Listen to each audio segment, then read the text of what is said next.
What's up, everybody? I hope you're doing well. So it's been about a year and a half since I last had my friend, my former coworker, Roy Kim, on this channel to share all about how he came to his specialty in private practice. And in some context more recently, he was sharing some life updates, and he said something about what he was up to in his private practice that just made me go, oh, what is that? I've never heard about this before. Tell me about it. What is this thing that you're doing? It sounds incredible. I'm so curious. And as I heard a little bit, I said, Roy, would you be willing to share this in a video interview? I'd love to share this concept with my audience. Ever since I've known Roy, since like 2013 or something like that, as intern therapist, I've always seen him as creative and full of ingenuity. That's still true of him to this day. Somehow he put his creative energies into pioneering a format that I've never seen anyone do in counseling before. He's figured out a way to create a self-guided group, which makes therapy more accessible to more people because they can access it online, it's more affordable, and it also creates a way for him to still share his services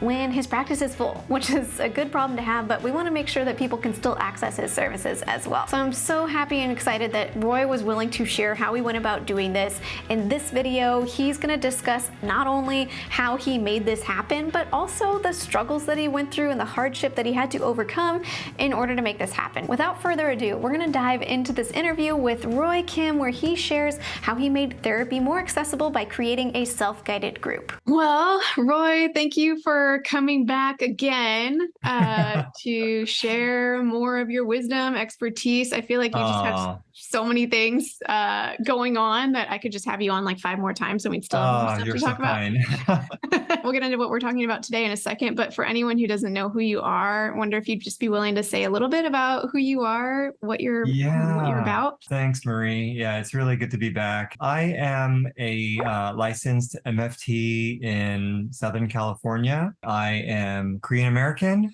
born and raised in the Bay Area, where you and I met. Yeah.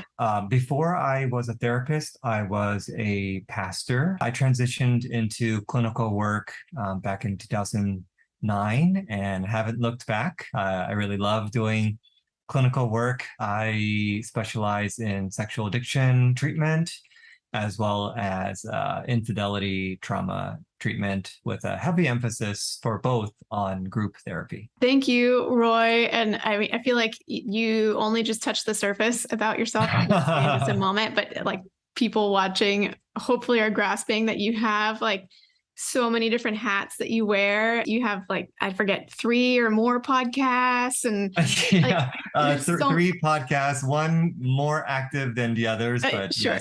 Yes, 3 podcasts. You had a lot going on. I forget even now what context it was. We were catching up or something, and it came up that you had this self-guided group, and I thought, what? What is that? Can you tell me about that? What is this thing? So, I mean, I'm curious, and I thought, well, I want to hear about it, and this probably would be really helpful for more people to hear about too. So that's maybe what we're talking about today, unless like, the wind carries us in a new direction. What is the process that led you to decide to develop the self-guided group to begin with? Like, where did this even come from? It boils down to that tried and true economic principle of supply and demand. My groups are filled a lot of the time, and I guess I could open up another group, but I've learned a lot in the past about getting to know myself and know what my limitations are. Even if I wanted to, let's say, crank out another group, yes, I'd be helping people, but I think I'd be hurting myself in the process, and thereby, having less of myself to give to the groups. And so it wouldn't really help anybody in the long run. So I was really just trying to do some problem solving as far as how do I help people who are motivated to be part of group therapy, but how do I not overextend myself, and how do I provide something that is effective for them to actually be helped. I am already so excited about what you're sharing, because I feel like so often and especially as therapists, we want to help people. And there can be this kind of narrative of, oh, there's so many more people to help. And if I just, see a few more clients or open up one more group, then I could help this many more people. That's right. And make it accessible in that way too. If you see more people, maybe you can charge less and at some point, though, there's a boundary where there's your own human limit as the therapist. And you've done this long enough now to kind of know, I have this is the edge of the sweet spot. If I keep going, it's going to decline. So you found a way to problem solve to allow some people to have access who otherwise just don't fit in your schedule. Right. So that just sounds like a really creative win on so many levels. Well, I'm still wondering, though. So you went from, okay, I know I don't have time in my schedule. That seems like a big jump, though, to get all the way to, okay, so I'll just kind of create a self-guided group that didn't exist before. I mean, how did you kind of follow the mental steps to go from there's this need, let me try to find some other way to meet it, to, okay, I'm going to make this group? It did take some steps to get there. I had always thought about digital courses. I love group therapy so much that I wanted to provide something in the form of like group therapy. That's what I feel the most comfortable doing. And so as I try to find out like what videos out there or what podcasts out there are teaching about how to do something for groups, like I didn't find much. Yeah. So that's where I had to kind of think about, okay, what are the basic things that people are teaching regarding a digital course? And can I somehow finagle that into something that could be applicable to a group setting? And so I still don't know for sure, like what my product is a total beta. And that's okay, I guess. I mean, it is a little bit freaky for me to kind of put myself out there, but I believe in group therapy so much. It is something that's really effective for sexual addiction. And so I might as well just try and see what happens. I mean, it sounds like you're a pioneer in so many ways. Like you really did your due diligence. Like, are other people doing this kind of group? And let me see if there's a model, and it's not really there. So okay, I know your options are to either kind of beta test like you're doing or just skip it. So yeah. Where else someone's got a beta test somewhere, and here you are doing. I'm so glad that you have done that, because now the rest of us can kind of glean from your experience too. Like, okay, well, it's working. How do you do this? It raises the question of what is a self-guided group? And I suppose what we're asking is, since you're sort of pioneering this, how are you creating? What is your self-guided group? What does it mean to have a self-guided group as opposed to other formats? It's a pre-recorded video series.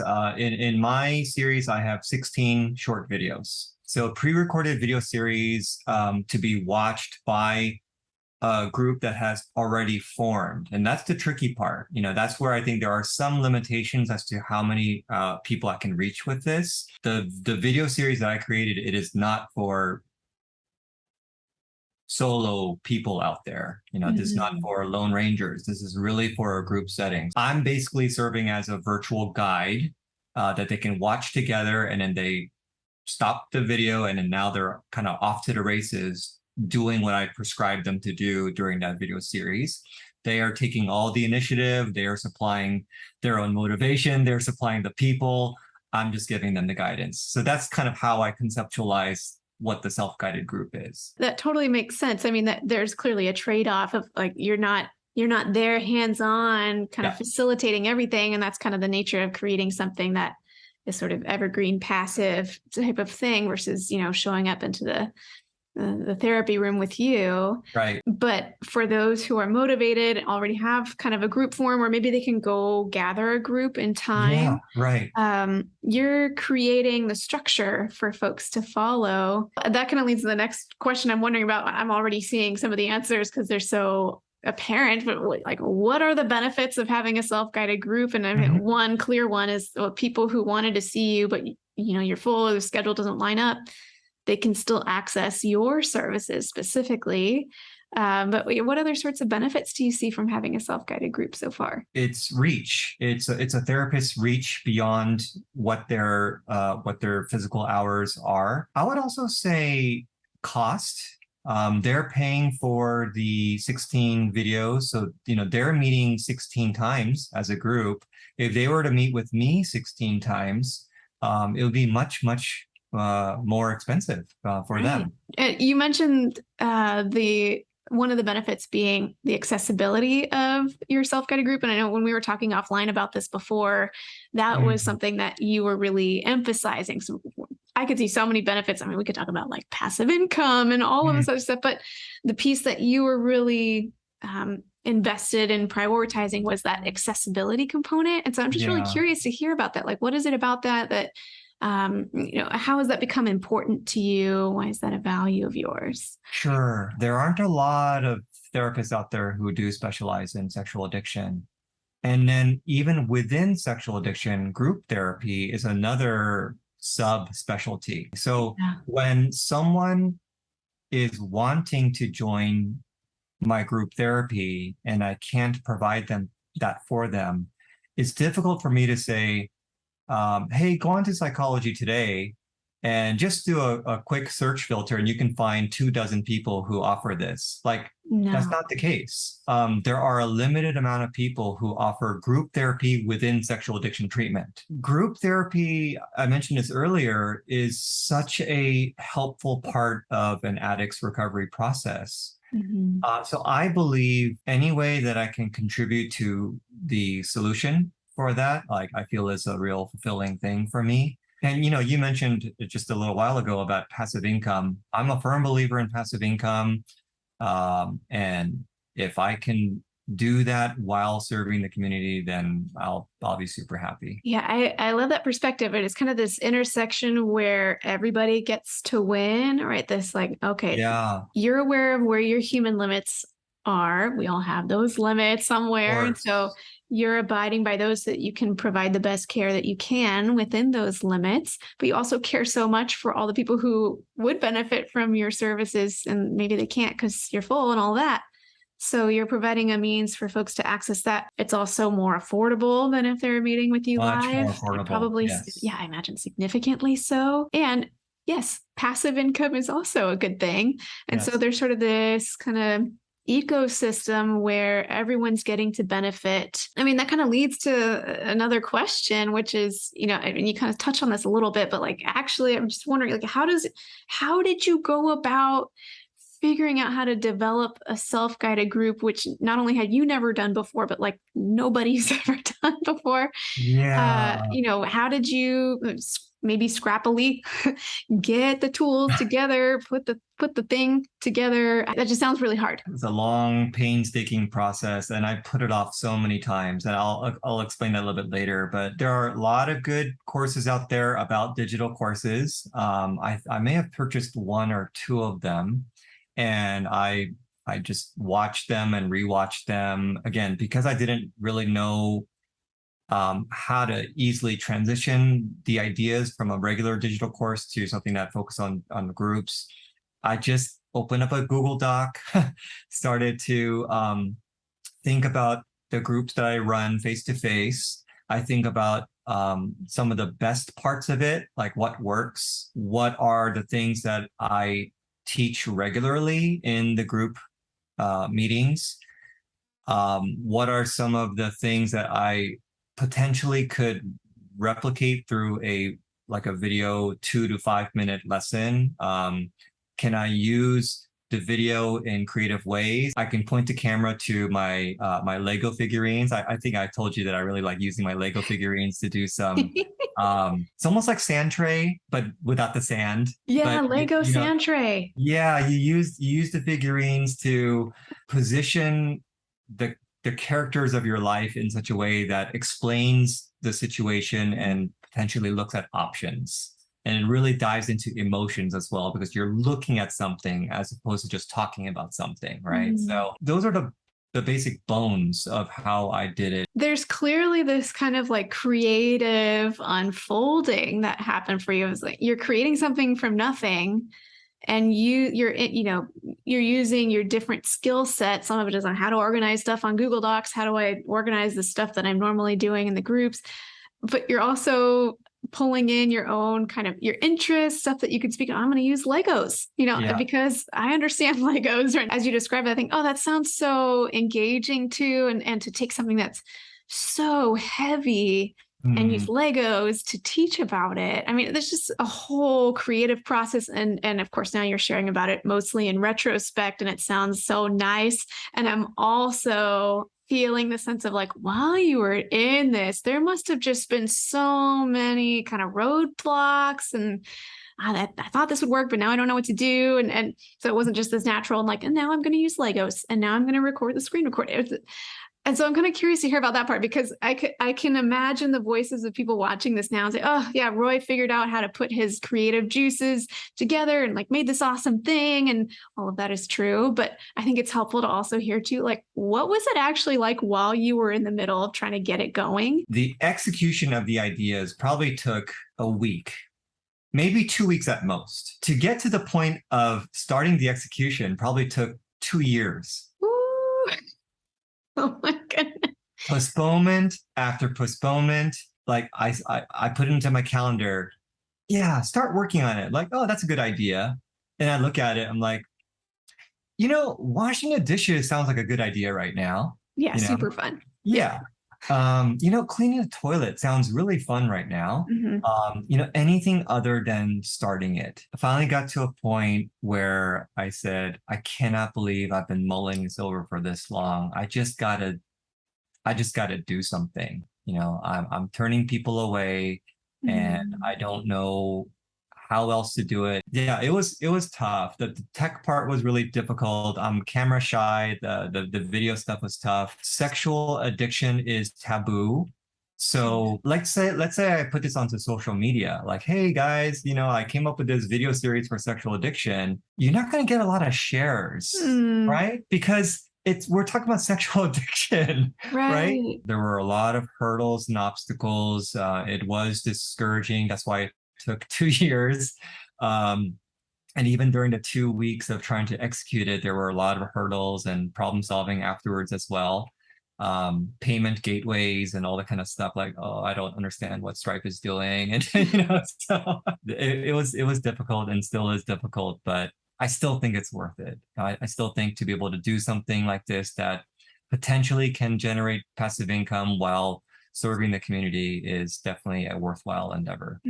Wow, that is so many hurdles. And as you're telling that story, I'm thinking, oh, yep, I know exactly what you're talking about. Anytime I release like an online course or anything like that, it's the same thing. So I appreciate you sharing that too, because I know so many people get caught up in the hurdles that they don't access these opportunities. And I hear people say this, that they think it's so much easier for someone else like you, whoever, to get this done. And that's why you made this self-guided group, and somebody else, maybe they have their idea, but it never happens because I don't know tech, I don't know this. And it's like, well, that's part of the hurdles you have to make it through. But you figured it out, and you're providing this amazing tool. So I'm sure some folks who are watching might be wondering how they can kind of create their own kind of creative ways to make their services more accessible. And I wonder if you have any tips or just suggestions for folks who might be thinking, how do I allow, my expertise or my services to be kind of more accessible to more people? I really believe in playing to strengths. So if you already know what's working for you in person, seeing how that can be duplicated on video or through podcast or through a course. There's got to be some, other ways other than face-to-face client hours that you can duplicate some of what you are strong at. Also thinking about what are the questions that people are asking you. Because if you find that there are FAQs that are coming your way, then you can turn some of those answers into either a course or some way of recording that so that they can have access to those questions or the answers to those questions. If the idea of doing groups at all is interesting, you might want to just start your own face-to-face group. If you haven't even gotten that far yet, starting your own face-to-face group, seeing how that goes, seeing whether you can start there. And then once you find that, wow, these groups are actually working, and I'm getting filled here, then you can think about what I said earlier about taking any elements of what's working within your group and seeing if you can turn it into a lesson that people online can try to do for themselves. Those are such great tips. And I love that. Even just starting your own group must be its own beast of a thing. There's hurdles there too. Yes. But such a good onward. There's already a kind of system that's other therapists are doing that already. So at least there's kind of some on-ramp tools That's in right. that sense. You know, I mentioned how long it took for me to get started with the execution of the idea. And I know that there's probably a lot of viewers who are feeling that same way. And it just points to the doubt that we have about our ability to impact people. I don't think the goal is to impact the entire world. You know, there's going to be haters out there. There's going to be people who disagree with, you know, oh, you're not doing it the right way, that kind of thing. But there is going to be the right people who really gravitate to the way that you present your ideas, especially the ones that you've already, through your own clinical work, you've already know works for a significant amount of people. An essential part of you is still coming across on the screen. And so if you can provide some of you to that group out there in the ether, and you can reach them somehow, like I don't doubt that they're going to be impacted by, you know, what you as a therapist can provide for them. So I just want to encourage the therapists out there to not let those self-doubts dominate too much, and just try to think about what's really working in your practice and believe in that, and then to just sort of extend that out to people online, because there are people out there who can be helped by what you provide. Yeah, I'm so glad you said that. It's just such a human thing. And I think whenever we go through self-doubt as humans, we interpret it so often as, well, because I'm not an expert or I don't have anything to offer. And for you to kind of name it, like, think of what you're good at, think of what's working, and let that be what kind of leads you. And yeah, the self-doubt can ride in the passenger seat. You can keep driving the car. Well, Roy, thank you so much for sharing and allowing us to really kind of journey with you while you're kind of in beta test mode. But something tells me, even though it's beta test mode, it's still so helpful. You spent so much time and energy putting this together, and then kind of creating a roadmap for how other people can maybe consider creative ways to make their services more accessible as well. I would love for you to share, you know, where folks can find you, what sorts of things you have going on, if folks are interested in kind of learning more about what you're up to right now. Sure. You can find me. My handle is @thisisroykim, and then through that, you can kind of see links to the podcast that we were talking about earlier. And my website is where I house the video series. And there's going to be a tab in there that says SG 90, which is Self-Guided Sobriety Group 90. And 90 stands for 90 days. That's what the goal is, to reach 90 days of sobriety. So good. Well, I'll definitely link to all of those things below if folks are interested in checking it out. So thank you so much for sharing that resource for all of us, and for taking 2 years of time, even if it's that mental time or didn't happen in implementation, but it was in your brain for so long, and all of that just kind of finally culminated in this thing you created, which is so wonderful. Thank you for taking the time today to talk. I know as you said, your schedule is so full. So I know this is also really special that we got to meet and talk today. Well, thank you so much, Roy. It's been so good having you. Oh, it's my pleasure. Anytime, Marie. Thanks. I always love talking to Roy. I love listening to his podcast. There's just something so grounding and soothing about Roy, and it's clear that his passions come through, that he genuinely wants to make counseling more accessible where feasible, and he's found this really creative way to do this. This conversation with Roy has really gotten my kind of creative juices flowing to try to figure out, how do I make my counseling services more accessible in this way? And also for private practice skills, how do I I make these tools more accessible as well. I hope that it's gotten your creative juices flowing to think, how can I leverage some of these tools as well? And to also help you feel validated in whatever your struggles are, whatever the pitfalls are that you tend to hit along the way when you're trying to make something new, because we all have those moments. So thank you, Roy, again, so much for offering your time and wisdom. I've linked to everything that we referred to in the description box below. And yeah, definitely check out his self-guided group, which I've linked below as well, if that's something that's a good fit for you or maybe your clients. And before we close, I'd like to thank TherapyNotes.com for sponsoring this video. TherapyNotes is an all-encompassing practice management system. They cover scheduling and notes and billing. They have a HIPAA-secure telehealth platform as well, and so many other things. If you'd like to check out TherapyNotes, you can get 2 months to try it for free with no commitment just by clicking the link in the description of this video. Well, I hope you found this interview with Roy inspiring, encouraging, motivating. Let me know in the comments if you had any sort of like side hustle, accessibility, something like this idea that's a brewing as a result of this interview. And until next time, from one therapist to another, I wish you well.